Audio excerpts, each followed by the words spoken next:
Pardon. Il m'arrive souvent de rêver que je suis pourchassé par des zombies drag queens. Et vous? Le musée Marmottan-Monet consacre sa nouvelle expo aux représentations du sommeil dans l'art, que ce soit du repos à l'agitation, seul ou à deux, religieux ou profane, et parfois sans invitation.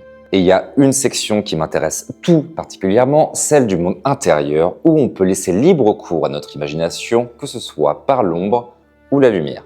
On va souvent chercher vers l'extérieur l'origine de nos mythes et légendes. En soi, oui, ça marche. Mais si on se pose et qu'on analyse ce qui se passe dans nos cerveaux, C'est bien souvent là qu'on va trouver l'origine de nos idées les plus farfelues. Et c'est sans doute ce qu'a dû se dire Dante au XIIIe siècle en écrivant la Divine Comédie, qui ne manquera pas d'inspirer des gravures magnifiques de Gustave Doré au XIXe, un exercice qu'il va réitérer d'ailleurs quelques années plus tard avec Le Paradis perdu.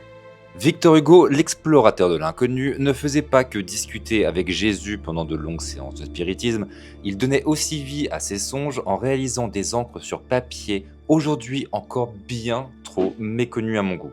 mais certains vont aller encore plus loin avec le symbolisme. L'un des plus grands, Odilon Redon, va l'illustrer à merveille, en particulier avec ce buste d'androgyne aux yeux clos, immergeant d'une surface liquide. Pour Redon, le rêve est un mystère intérieur infini qu'il ne faut surtout pas se priver d'explorer.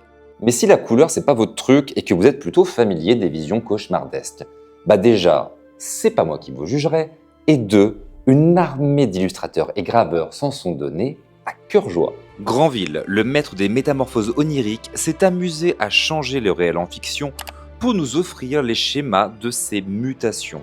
Il ira si loin, le gars, que la critique finira par le juger complètement fou.